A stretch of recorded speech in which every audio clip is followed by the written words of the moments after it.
फिरौन डूब गया। मूसा अलैहिस्सलाम बनी इसराइल को लेकर आगे बढ़े।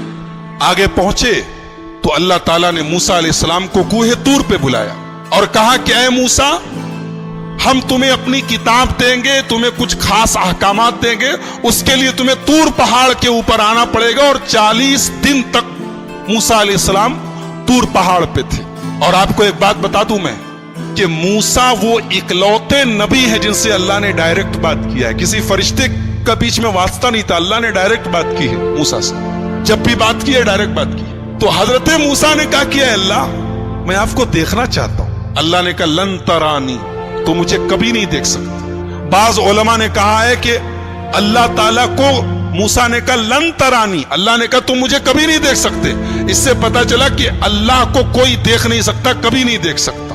मगर यह बात गलत है। दुनिया की आंख से अल्लाह को कभी नहीं देखा जा सकता, लेकिन आखिरत में लोग अल्लाह का दीदार करेंगे। जन्नती जब जन्नत में जाएंगे तो अल्लाह ताला का दीदार करेंगे। ये कुरान से भी साबित है और हदीस से भी साबित है। तो दुनिया की आंख से कोई अल्लाह को नहीं देख सकता। हमारे नबी सल्लल्लाहु अलैहि वसल्लम भी जब मेराज पर गए तो सही बात यह है कि आपने अल्लाह को नहीं देखा, आपने अपने रब का दीदार नहीं किया, जैसा कि बुखारी की रिवायत थी। तो अल्लाह ने कहा कि मूसा, एक काम करो, तुम इस पहाड़ को देखो, इस पहाड़ के ऊपर हम अपनी तजल्ली उतारते हैं, तुम इस पहाड़ को देखो। अगर ये पहाड़ अपनी जगह बरकरार रह गया तो तुम मुझे देख लोगे। फलम्मा तजल्ला रब्बुहु लिल जबली जअलहु दक्का, जब अल्लाह ने अपनी तजल्ली उतारी है पहाड़ के ऊपर, पहाड़ रेजा रेजा हो गया। वखर्र मूसा सईका, और मूसा बेहोश होकर गिर पड़े। जब मूसा होश में आए तो कहने लगे अल्लाह, मैं तौबा करता हूं, अब आज के बाद मैं ये ऐसी डिमांड नहीं करूंगा, ऐसा मुतालबा नहीं करूंगा, मैं तुझको देखना चाहता हूं। जब मूसा अलैहिस्सलाम तूर पहाड़ से वापस गए तो देखा उनकी कौम ने बछड़े को अपना माबूद बना लिया। उनकी कौम में सामिरी नाम का एक आदमी था, उसने सोने को पिघला करके एक बछड़ा तैयार किया और उस बछड़े के अंदर ऐसा कुछ सिस्टम बना दिया कि जब हवा चलती थी तो बछड़े से आवाज निकलती थी। तो बनी इसराइल से कहा उसने कि यही तुम्हारा खुदा है, और इसी से मिलने के लिए मूसा गए। तो बनी इसराइल उसके आगे सजदा करने लगे। जब मूसा अलैहिस्सलाम आए और देखा कि उनकी कौम बछड़े की इबादत में लग गई है, तो सबसे पहले अपने भाई हारून को पकड़ा, जिनको अपना जानशीन बना के गए। अपने भाई हारून की दाढ़ी पकड़ ली और कहा कि मैंने तुझको अपना जानशीन बनाया था, तूने यही मेरी जानशीनी निभाई है, मेरी कौम बछड़े की इबादत में लग गई।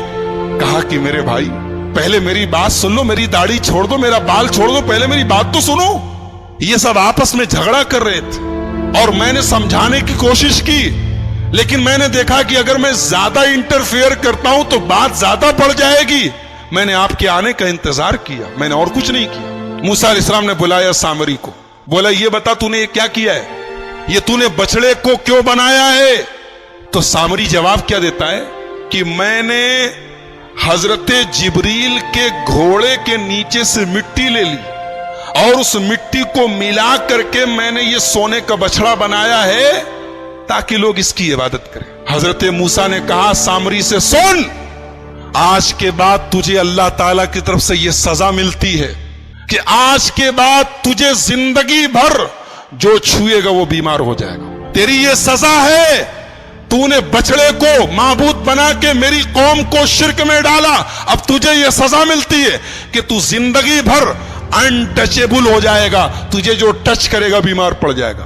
अब सामरी का हाल यह हो गया कि जो उसे छूता था वो बीमार हो जाता था और वो खुद भी बीमार हो जाता था। लिहाजा जब कोई सामरी के पास से गुजरता था वो कहता ला में सांस, मुझको मत छुओ, मुझको टच मत करो।